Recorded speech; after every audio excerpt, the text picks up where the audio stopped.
Good morning, US, and good afternoon, Italy. My name is Silvia Raffa. I'm the Managing Director of the Italian-American Chamber of Commerce in Chicago.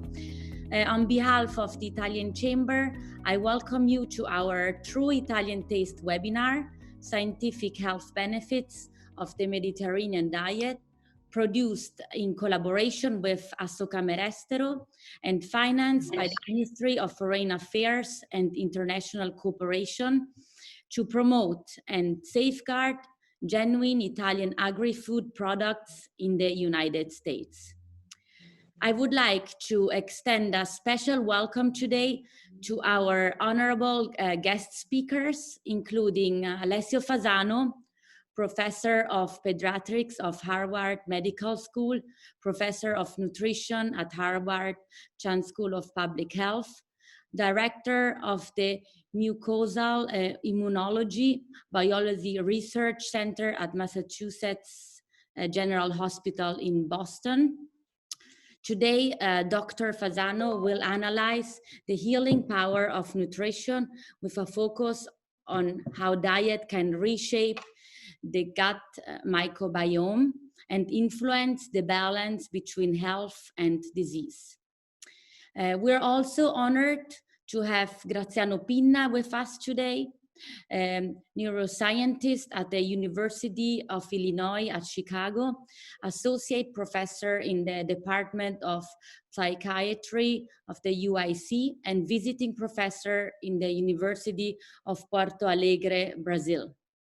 Dr. Pinna will focus on how diets can elevate mood and even improve symptoms of anxiety and depression by boosting body-produced brain modulators that lower systematic inflammation and adiposity accumulation. Maria Luisa Savo Sardaro, microbiologist at the Northwestern University with expertise in fermented food, food safety, and the impact of fermentation on microbiome evolution and composition. Today, she will explore the role of fermentation in improving the functional properties of food and the impacts of a diet rich in fermented food like the Mediterranean diet on gut microbiota composition, disease risk reduction, longevity, and quality of life. And then we have also today with us Chef Federico Comacchio, over 30 years of culinary career all around the world, chef and owner of Gioia, Ristorante and Pastificio in Chicago, which combines local, sustainable ingredients with the best Italian products, giving life to seasonal and genuine dishes. Chef Comacchio, today he will focus on the use of Italian extra virgin olive oil in Italian cuisine, discussing oil taste profile and their best usage, as well as spending time to discuss the importance that this incredible non-saturated fat has in our daily diet. But now I will give the word to Mr. Alessio Fasano, Dr. Alessio Fasano. Thank you, Silvia, and thank you for the kind invitation. I hope that you can see my shared, computer with the slides. And what I was given today is the task to really set the stage for the rest of the speakers, how to put, in the context of diet, the state of health and disease that can be linked to reshape of this ecosystem in your guts, that is the microbiome. And to start the discussion, I would like to start with an observation that was made in a few decades ago that was postulated as the hygiene hypothesis. Just again, to be sure that we're on the same wavelength, the human, species has been plagued by the entire 2 million years of evolution by morbidity and mortality that were mainly focused on infectious diseases. So in other words, our species was really gotten sick and died because of diseases like fevers, plague, TB, mumps, measles, and so on and so forth. And of course, the increased knowledge and the development of new science like, microbiology, bacterial pathogenesis really led us to understand a little bit better how bacteria can, microorganisms in general, can make us sick. And then we start to develop, tools to fight that, and including antibiotics, vaccine, and so on and so forth. And you see in the slides that in the early 50s, when it really this information really materialized in actual, therapeutics, we had a plummeting of these infections that pretty much were brought to zero in a relatively short period of time. However, and mainly in the Western Hemisphere, where we had the opportunity to implement this kind of treatments, we had a parallel increase of non-infected chronic inflammatory diseases, including, autoimmunity, like type 1 diabetes and multiple sclerosis, Crohn's disease, allergic disease like asthma, and so on and so forth. And even other conditions like food allergies and diseases like celiac disease doubling every 15 years worldwide. So bottom line, we're not dying fast by infectious disease anymore, but we die slowly by chronic inflammatory diseases, particularly on the population that embrace, the Western Hemisphere, lifestyle. And this applies also to other chronic inflammatory diseases like cancer. And probably the most remarkable example is autism, in which only in a quarter of a century, we passed from a prevalence of 1 in 5,000, 1 in 58. So definitely we're doing something wrong in quote unquote implementing the AI gene, but this is much more complicated, as you'll see in a moment, so that eventually we pay a dear price for all this. So if we want to look at this phenomenon with a negative, point of view, again, probably we're doing something wrong in our environment for us to adapt as a species in such a short period of time. But the same phenomenon can be read in a very positive way, because this implies that in the old paradigm, if I have the genes that put me at risk for cancer or for autoimmune disease or for neurodevelopmental disorders or degenerative disorders, it's a destiny. I would develop this disease no matter what I do. This kind of epidemiological surveillance suggests us otherwise. It really depends how we play our genetic cards. So if we do or do not shift from genetic predisposition to clinical outcome, it really depends on our lifestyle. And what we've done so far, it's clearly playing our cards in the wrong way, so that we increase this prevalence of these chronic inflammatory diseases. And understand why that happened may be the key to really slow down, if not revert, this phenomenon, and therefore aiming at longer and healthier lives. So the old paradigm, genes with which we're born and exposed to environment being necessary and sufficient, is now gone. They are still necessary, but they are not sufficient, because there are at least another 3 elements that seems to play. The third one is a break of these, barriers that protect us as human beings from these environmental, noxious triggers. And the largest interface being the gut. So if we lose the gut barrier function, this noxious molecules can get access in our body and therefore interact with our genetic makeup, particularly immune system. That is the 4th element that seems to be important, because inflammation implies that these cells of the immune system will become hyperbelligerent and create inflammation. And last, definitely not least, the microbiome, this ecosystem for which we knew very little in the recent past, that has a tremendous impactful influence on if and when our genes will be switched on to move from predisposition to clinical outcomes. So we call technically epigenetics.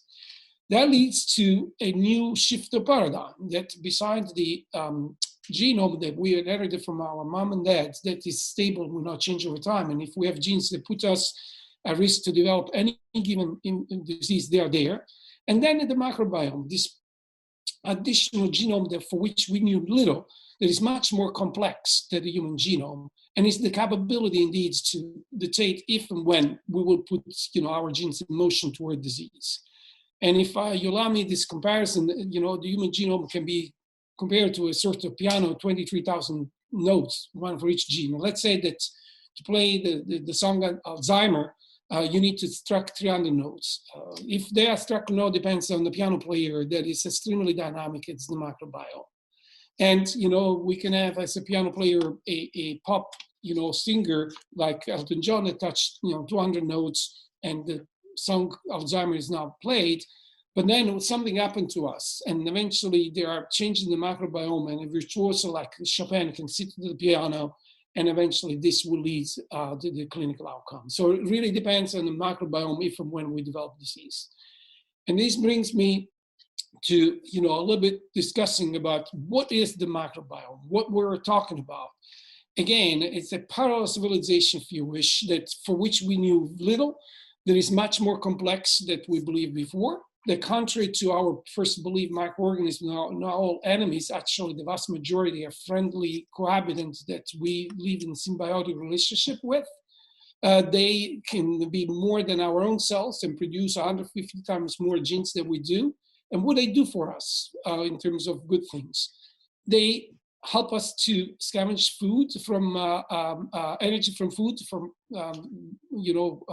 parts of the food that we cannot make use of as human beings, regulate metabolism, produce some essential vitamins, as I also told you before, help the immune system to defend us rather than attack us, and then defending us against pathogenic bacteria. And there is a lot of personalized interaction between us and our microbiome, because this is something that needs to be built up in a symbiotic relationship. And this relationship starts very, very early, even in utero, for what we understand. And anything that comes from the environment that perturb the plan of evolution of finding the right match between us and the microbiome, like, born by C-section, being exposed to antibiotics and so on and so forth, can change the plan and really change the trajectory, increasing our risk to develop disease. All these factors are point factors. So we are born once, we take antibiotics here and there, but the most influential, impactful factor that changed the microbiome composition and function, and therefore dictate if we will stay healthy, we develop disease, is by far food. We eat 3-4 times a day. Well, whatever we eat will feed also our microbiome. So it's definitely the most impactful, factor that we may eventually consider. This is a very open-eyed study that was published a couple of years ago on a very, very large, epidemiological surveillance worldwide that showed that the most frequent reason why human beings, they die now or they got sick is nutrition. It's not pollution, it's not exposure to antibiotics, it's not car accidents, it's nutrition. And the darker the side of the map, the more impactful is nutrition. And if you dissect what kind of inappropriate diet are fueling this morbidity and mortality, and you start to look in the list of the reason why we got sick and died because of nutritional issues, you see the list there. And probably with the exception of the first one, the high diet in sodium, all the others are all deficiency in the diet. They are related to impact on the microbiome. The microbiome cannot thrive without fibers, without omega-3 fatty acids, without having fruits and vegetables, nuts, and so on and so forth. And if you pay attention very carefully what is in the box part there, those are the heart and soul of the key nutrients provided by the Mediterranean diet. And nowadays, our diets are poor of these elements, and we pay a dear consequence because of that. I'm going to just wrap it up and say that, since we're in the midst of this pandemic, that even the pandemic is being influenced by the diet. And, it's an unfortunate map that I would never like to show, but now we're approaching 160 million cases worldwide with 2.56 million deaths in 192 countries. Europe, like the United States, is paying a dear price with this pandemic. And if you look at who are the ones that are perishing to these pandemics, are typically the people that have inappropriate diet, because they increase the risk of COVID-19 infection, including obesity, metabolic disorder like type 2 diabetes, cardiovascular disease, hypertension, and other conditions, and so on and so forth. So that really gives rationale that of all the pyramids of the diet that we should embrace, the Mediterranean diet pyramid probably is the one that we have to look more carefully for the reasons that I just shared with you before. I just want to point out something on this pyramid. the base of pyramids, the ones that you need to do consume the most is not food in the Mediterranean diet, is rather lifestyle. You know, playing together, eating together, getting old together, you know, having physical activity, have a good rest. It's something that, again, is typical of the Mediterranean lifestyle that includes, also, of course, the diet, but it's something that more and more we're departing from, and we should really pose and think very careful about that. And of course, you know, in terms of the diet, you will hear more on the rest of the chat. That would be extremely important. I'm going to finish up by saying that the fact that we engraft and shape the microbiome early in our life, particularly in the first 1,000 days of life, may have tremendous consequences even in adulthood. They're very, very late. And all this really depends, as I mentioned to you, with the diet. Many functions that will be instrumental for our well-being will be influenced by this engraftment and dictated by the diet. There are many functions that one of the most fascinating to me is this gut-brain axis, because, you know, there is a dual mutual discussion between the gut and the brain, and what happened in the gut in terms of this biosis can influence, you know, our intellectual and behavioral functions. And this is what will be the discussion that Professor Pinna will, you know, entertain after my discussion. So I want to finish up by thanking, the crew of people that I have the privilege to direct here in Boston. These are folks who are extremely dedicated to generate the kind of data and the understanding of how to embrace a good Mediterranean diet as a therapeutic intervention for better, longer, healthier lives. So with that, I will stop sharing my screen and pass, you know, the baton to Silvia to introduce Professor Pinna. Thank you very much, Alessio. And how Alessio expressed, the gut-brain axis plays a very important functions and regulate human health and mental health. And that's what I will focus today with my talk. And so the microbiome is the trillion of microorganisms in the gut, which perform important function in the immune system and metabolism by providing essential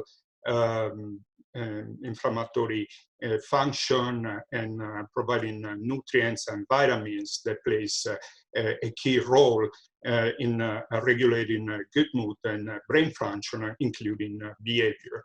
So the human microbiome and the gastrointestinal tract is formed by about 100 million neurons that have a really very important function, allowing the transport of important mediators that are produced in the microbiome and travel to the brain. So the way how these mediators have an influence of the brain is the field of nutritional psychiatry, which is an intense development.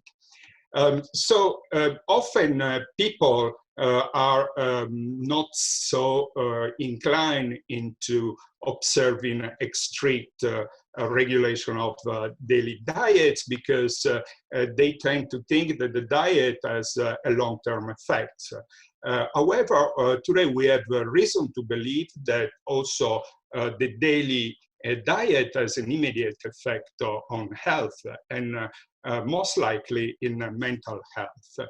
So this poses the question of whether food can influence the risk of depression, and alternatively, can dietary changes improve the mental health in the short term. So when it comes to mental health, it's a vicious cycle. If you have a mental issue, you think it's harder to eat well because you look for food that can reward yourself immediately. For example, consuming chocolate or fried food, potato chips, And alternatively, a poor diet may contribute to poor mental health.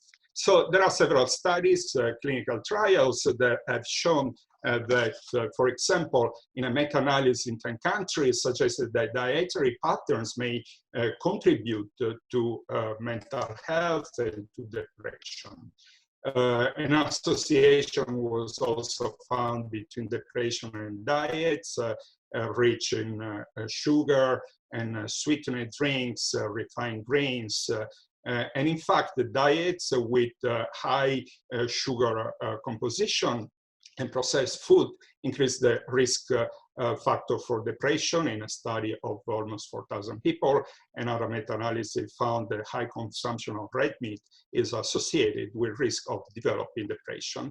And in a study conducted in New Zealand with 4,000 students, has found that high quality diets are associated with better mental health, and poor quality of diet instead is associated with poor mental health.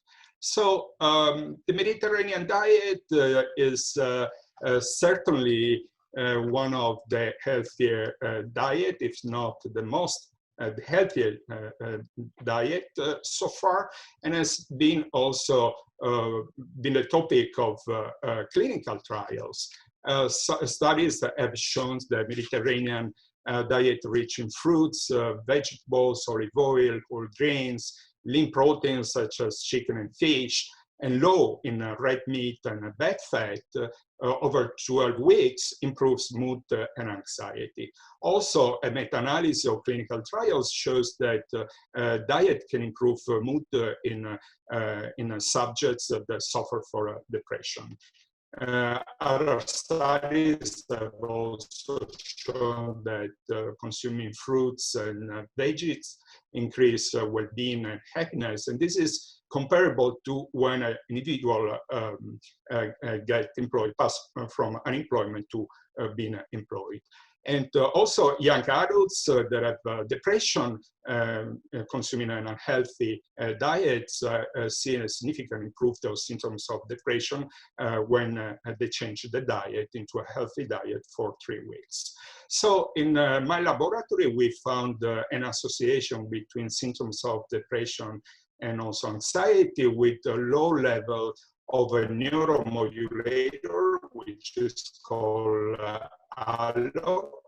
And intriguingly, in a collaboration with Harvard, we found that this metabolite, this neuromodulator, is found also decreased in women that suffer from obesity and anorexia, so at the extreme of the weight spectrum.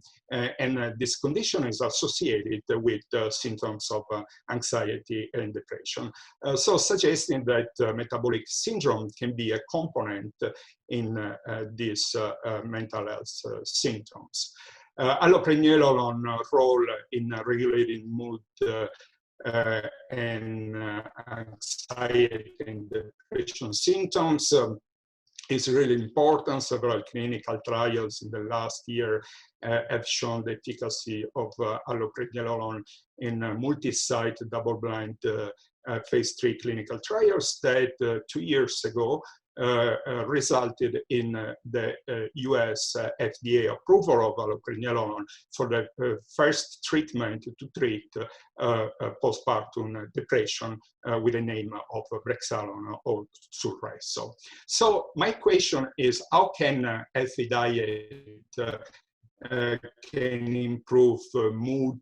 And there is a role of allopregnanolone in this mechanism. And most importantly, which are the elements that can improve mood by increasing this neuromodulator? So research in my laboratory has shown that micronutrients, including PEA, which is also produced by our body, can stimulate a receptor, PPAR alpha. PPAR is a receptor that is expressed in the brain, and it's also very important in the microbiome. In the brain, the stimulation of this receptor increases allopregnanolone, and this includes activation of another receptor, GABA, which is involved in the pharmacological action of anxiolytics such as Valium and Xanax. So allo, by stimulating this receptor, allows the improvement of mood. So this is a really very important association, because this PPAR not only can be stimulated by PEA, but a number of other micronutrients that are found in functional foods, for example, by omega-3 fatty acids. These are found highly concentrated in fat fish, such as salmon, or in nuts and chestnuts, in almonds, pine nuts, and grains.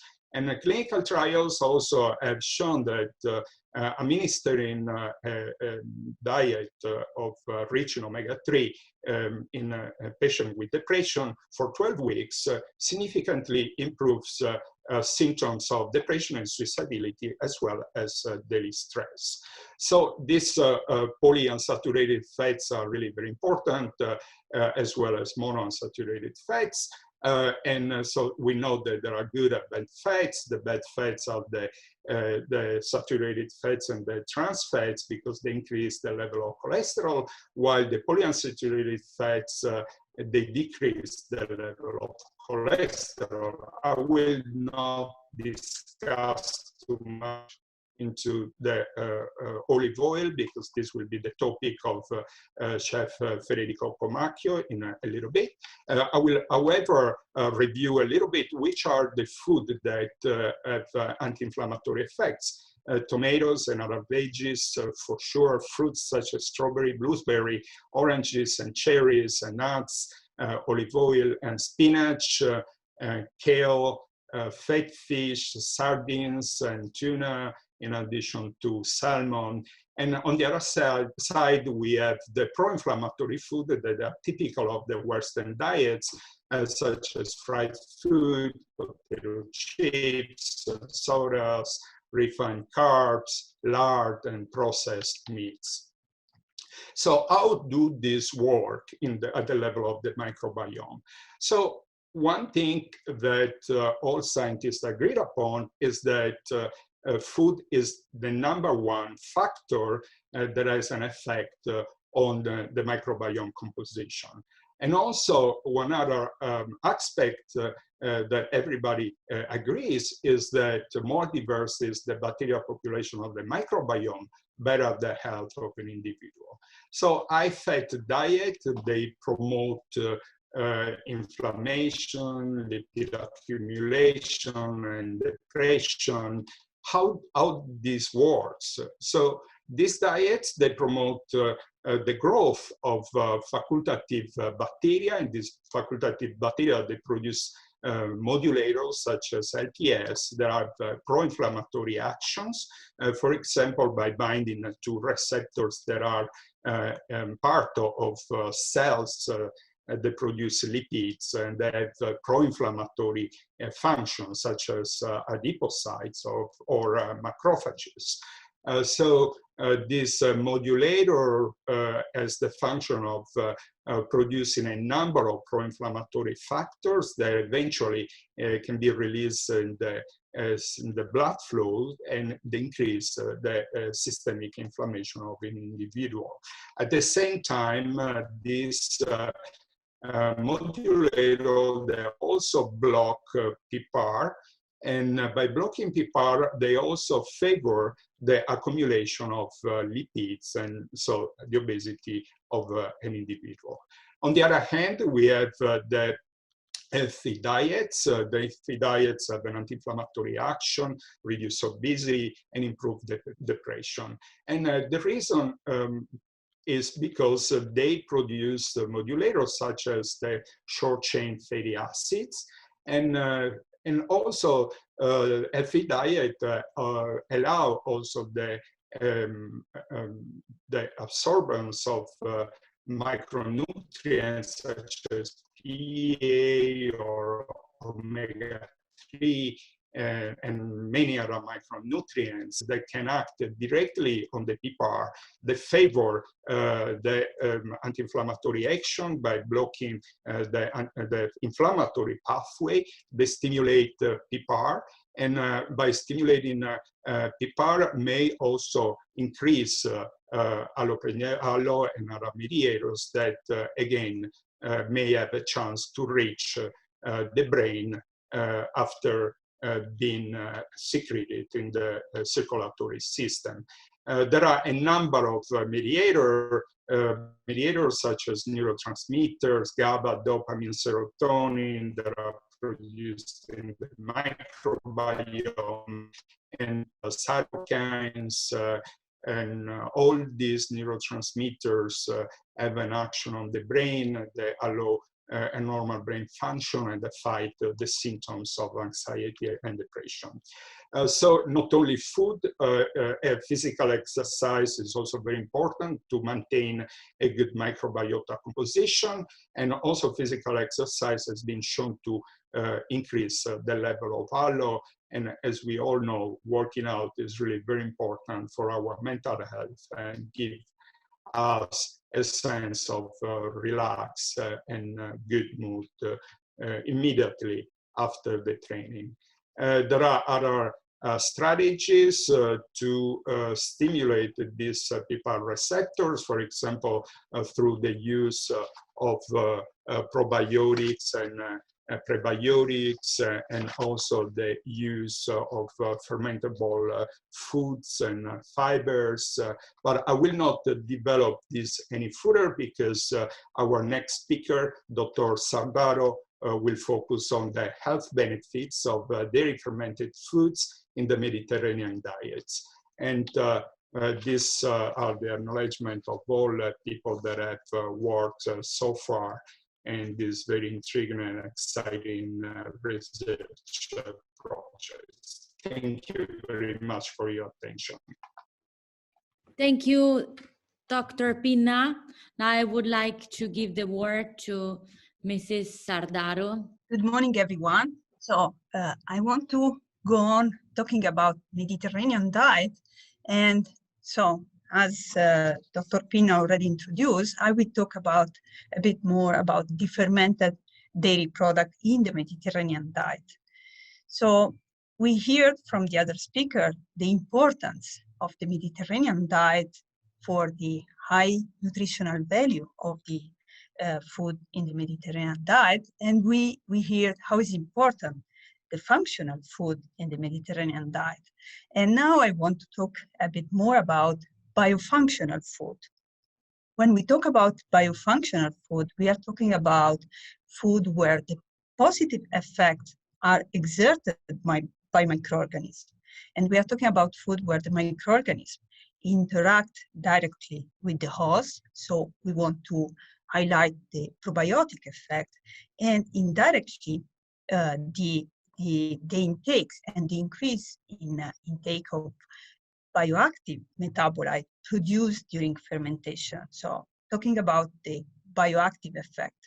Actually, when we talk about biofunctional food, we are talking about fermented food. What are fermented food?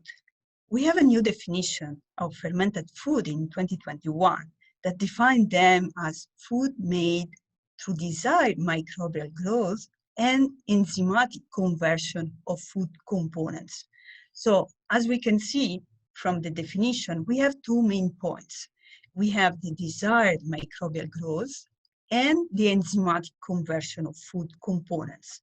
So when we talk about fermented food, we talk about source of microorganisms. And as we can see, it's important their activity. So their presence and their activity. Activity important, for example, in the to remove and reduce level of toxic and anti-nutrients in the raw foods. The example of lactose during milk fermentation, we have a reduction in lactose. The important production of bioactive metabolites we already hear some of them.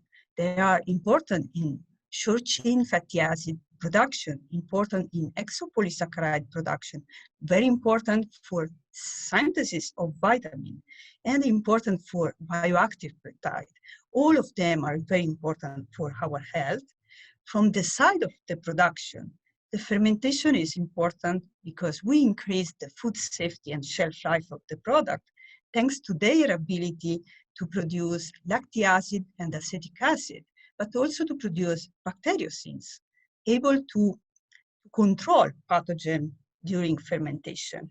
And by the end, what we like. So we like the improving taste, texture, flavor during fermentation in our product. But what are the beneficial effects resulting from the consumption of biofunctional fermented dairy food? We have many evidence related with the fact that they are involved in microbiota modulation directly by the presence of lactic acid bacteria and because of their metabolite produced during fermentation. We have many evidence related with the anti-hypertensive activity due to their production of bioactive proteins, their anti-diabetic property, thanks to their ability to reduce sugar in the raw material and transform that sugar in exopolysaccharide. When I talk about exopolysaccharide, we are talking about their ability to transform sugar in a complex chain of sugar that have the same property of fibers. So they start to have a prebiotic properties. And then we have evidences related with cholesterol lowering and immunomodulation that is directly related with the production of short-chain fatty acid and exopolysaccharide during fermentation. So you hear from me talking about exopolysaccharide, so the IPS, and which are the beneficial effects. But I want to take out the evidence of their production. So here in the picture, I want to show, this is one of the experiments where we highlight their capacity to produce exopolysaccharide, so that are in yellow, and in blue we have the bacteria. In this case, we are talking about one of the species is Lactobacillus delbrueckii, and this one of the species used in milk fermentation and in yogurt. So very common in our fermented product. And all the evidence related with the IPS in health. So the blood cholesterol reduction, the prebiotic effect, it's very important also when we want to consider the increase in the intestinal barrier function and all the evidence related with immune system modulation. But I want to talk a little bit more about the method we have, which are the methods used to produce fermented product. When we consider the production of fermented product at home, we consider a spontaneous fermentation, where we use the environment, the bacteria present on the environment and on food to start the fermentation. But what we have on the market is mainly produced by using starter culture. So we talk about starter culture in fermented food. Also talking about starter culture, I like to distinguish. We have on the market two different kinds of product.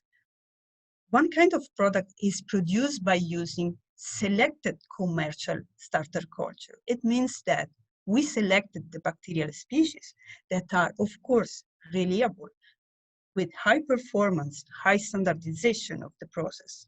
So we have a very good fermented product, but with a limited number of species. But we have on the market products produced by using natural starter culture. And in this case, we are talking about the possibility to produce the fermentation, to activate the fermentation with the process of backsloping. What does it mean? It means that the cheesemaker used to maintain a part of the production of the day, used to grow that production, that part of the product, and to reuse that product the next day during fermentation. What does it mean, that natural starter culture for us? It means that we are maintaining a typical and very biodiverse microbial community, and that is also strictly related with the area of production. So that is very important. But why I want to promote fermented product with natural starter culture? Why is this important in terms of health aspect? So we already heard how it's important, the biodiversity, so the microbiota biodiversity in our health, and how they are is central. So when we want to consider the preservation of microbiota biodiversity in fermented dairy food by using natural starter culture, we are considering this point as a central for the diversity of gut microbiota, not only just for the sensory, because we know that from sensory point of view, the products produced by using natural starter culture are great. But we are focusing on the diversity of gut microbiota. And we know that the more diverse is the microbiome, and the more is adaptable to the perturbation that can be chronic disease or illness. Why I'm talking about natural starter fermented foods in Mediterranean diets? Because we have a large number of products produced by using natural starter culture, and most of them are protected under a label PDO, and they have a specific rule. They are under control of specific rule that ensure the quality. So we have a large number of products produced by using natural starter culture that are very important in the Mediterranean diet. Here are some examples. So we have pecorino, parmigiano, grana, everyone knows them. But we have many, many more, and a long list of products produced by natural starter culture. I would just want to go a little bit more in detail in the evidences that we have about the presence of lactic acid bacteria in long ripening cheese. For example, this is one of the papers where we discriminate the lactic acid bacillus species in Parmigiano Reggiano, but we didn't want just discriminate them.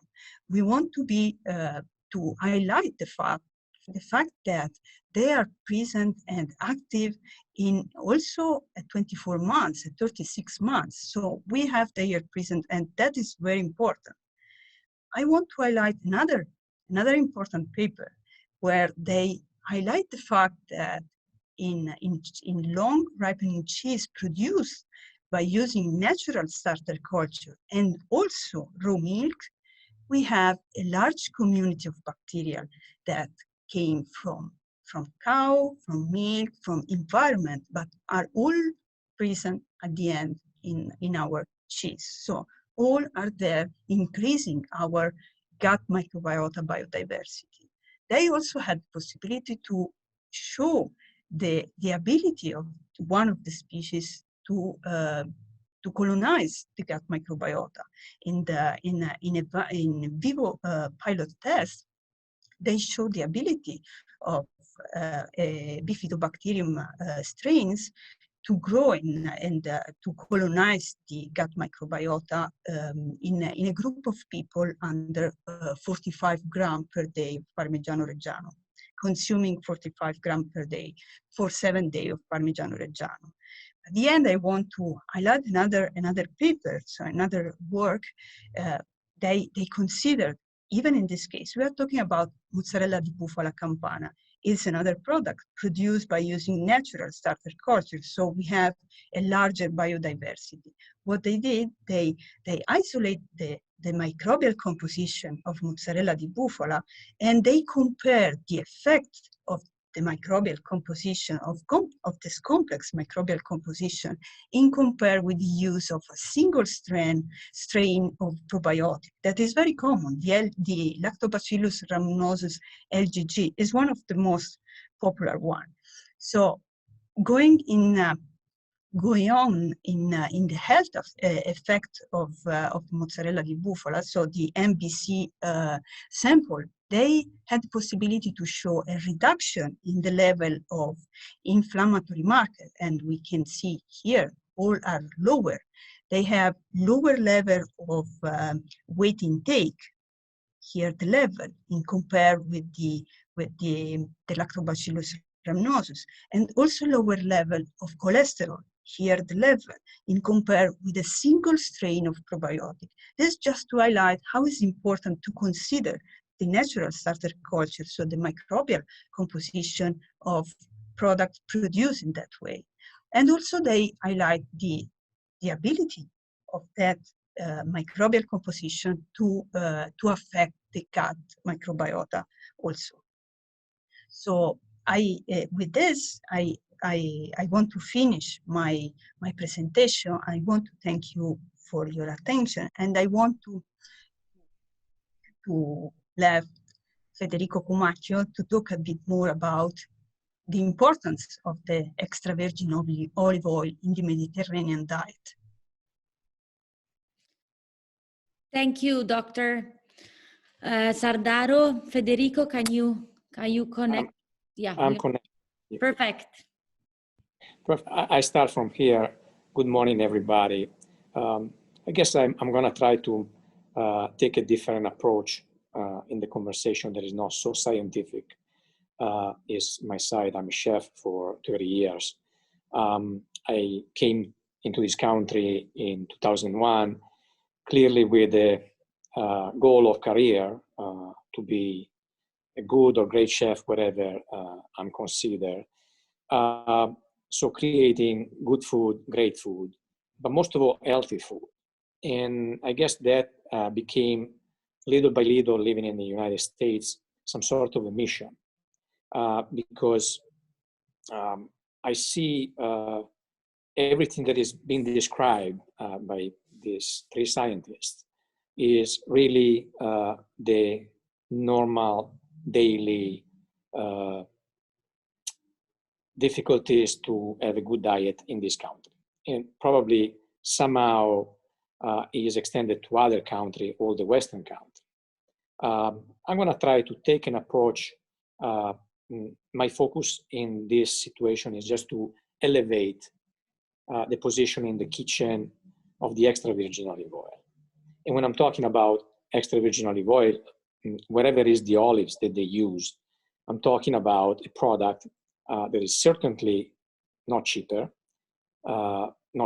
but is very important in the daily diet.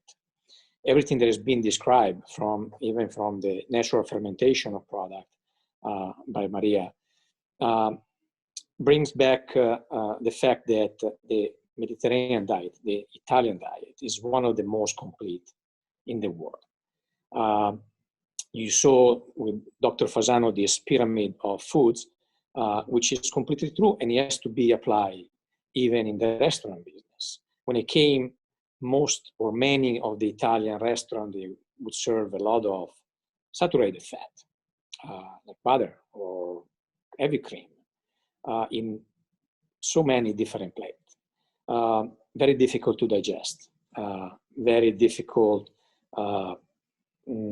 to recognize each flavor of every product that it was mixing in.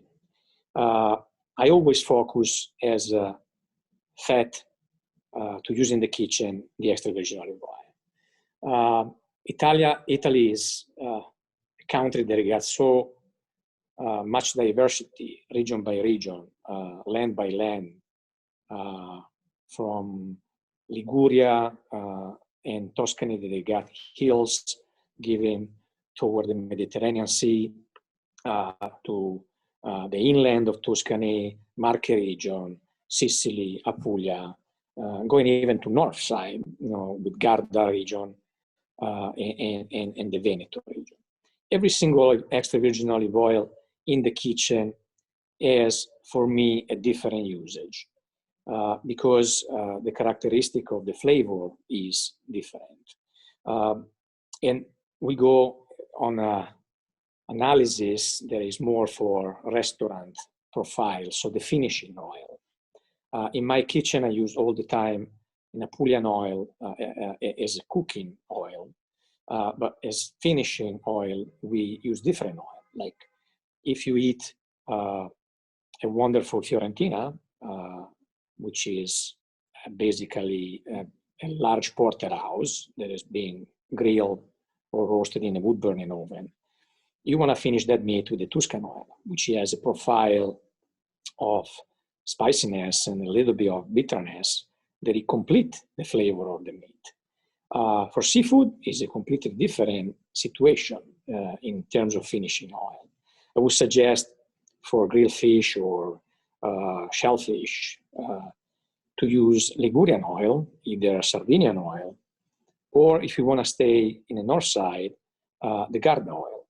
Logically, in the kitchen, I try to apply that type of oil with a lake fish, which, you know, being in Chicago, from walleye pike to whitefish to perch, they are good to be used because they complete in a light way without overpowering the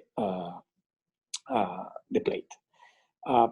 That being said, the kitchen has to be a daily exercise, not only the restaurant, which is important because it's more important that more people, more chefs, they embrace the season, the local product, and in my case, they have to mix it in absolutely high quality level of Italian products, DOP, EGP. So where they come from is guaranteed that there's a process that is controlled and serious. Very important what Maria said regarding the natural starter, Parmigiano Reggiano is possibly with the prosciutto di Parma, one of the most famous products in the world. And it's very important to create an healthy diet in the house, which many people, as far as I know and I see, they're struggling to do it for knowledge, for time reason. But it's very important to bring to the table of the family, which have kids in the house, fresh vegetable, fresh fruit, extra virgin olive oil, a diet that is combined with white meats to low fiber meat and pasta. Why not? Pasta is sometimes a product that is considered not healthy and is absolutely not true. Matter of fact, in my restaurant, which is called Pastificio, for that reason, not because we sell pasta to bring home, and not at the moment, but because we point our focus on the fresh pasta, homemade, with a combination of different flour that they are organic, that they are a combination of white flour with semolina, with kamut, this is an ancient grain, to bring to the table a product that is very good, healthy, and you can digest in a right way. Every customer that used to come to my previous restaurant used to say to me, you know, I eat a lot of food yesterday, but when I eat your food, the next day I'm perfectly fine, I slept very well, and I feel healthy. Going back to the natural starter, very important to talk about that. You know, there's a part of this that is in the baking aspect that is called biga. Biga is a starter that in Italy is used to do mainly bread, but also to do pizza.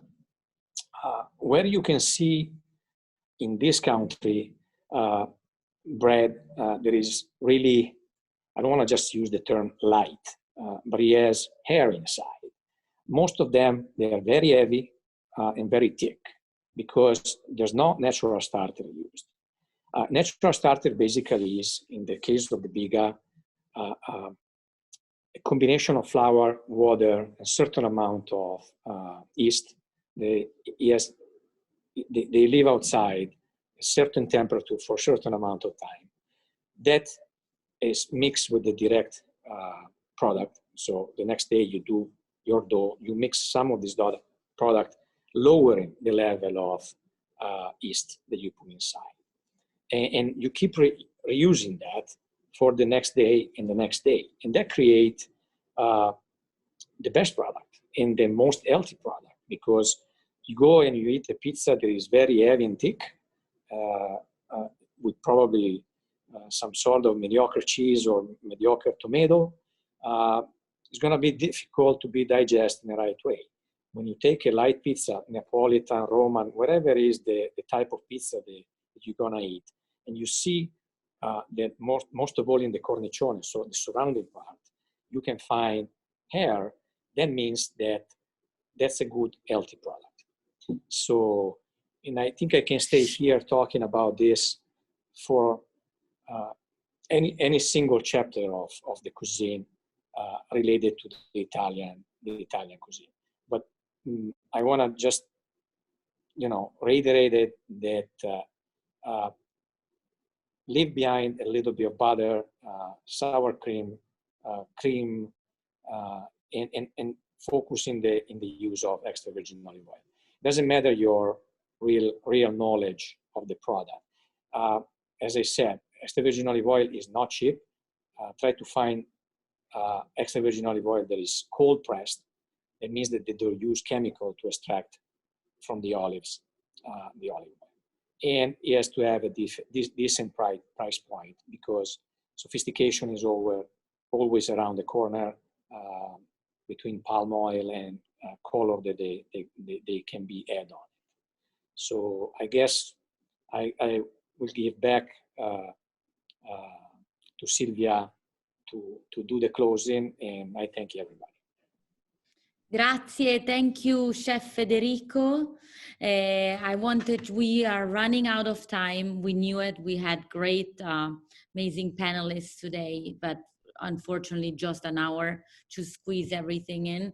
I wanted to take the last couple of minutes to thank our guest speakers. I don't see any Q&As, any questions from the public, from the attendees. So I would like to, again, to thank our guest speakers, Dr. Fasano, Dr. Pinna, Mrs. Sardaro, and Chef Comacchio, for your precious presentations, for sharing your know-how with us. We have now so many more reasons to love the Mediterranean diet. And therefore, our message, obviously from the chamber, can only be eat Italian, buy Italian quality and certified products. So thanks everyone. And if you have any questions, you can email us at info@iacc-chicago.com, also on that specific webinar. Thanks again, everybody, for attending. Wait, I have 3 questions now that just arrived. So we have 1 minute for, is polenta a fermented food? That's one question. Who wants to answer this? No, it's not fermented food. It's not. It's not. That what olive oils can you use? Oh, that's a tricky one. Well, as a generic olive oil used in the house, you can use a Coratina, which is an Apulian oil. You can use a Tuscan one with Licino. But as I said, you need to find an extra virgin olive oil not too complex for the daily cuisine. Otherwise, it's going to be overpowering everything. And then, as I said, there's finishing oil. I use a beautiful Apulian oil, and I name the product is called De Carlo. He received so many prizes for his extra virgin oil, for my salad, for my raw vegetable. because it's appropriate to be used in that direction. So there's plenty of brand. Logically, if you buy a bottle of Laudemio, which is a Tuscan olive oil, that it costs $35 for half a liter, you know that you have to use just as a finishing oil. If you buy a 3-liter can of extra virgin olive oil, and I don't want to mention names, because I know they used to mix olives from the Mediterranean area, not only from Italy, but it's still a decent product. You can use that to cook in a daily basis. But it's important that we use less saturated fat to cook. That's the base. You know, when I was here the first year, seeing they were frying calamari in a combination of canola oil with beef fat, it was, you know, just repulsive to see. You know, you are tasting a beef calamari, and that cannot exist. So even for frying, avocado oil, grapeseed oil, they got all beautiful smoking point. They can go high in temperature without creating something that is not good for your health. All right. Thank you, Federico. Again, thanks everyone. And email us if you have any questions that also for the panelists that we can forward to them. So have a great day and a great night to the Italians. Grazie a tutti. Alla prossima. Bye. See you soon. Bye bye. Bye-bye. Bye. Arrivederci.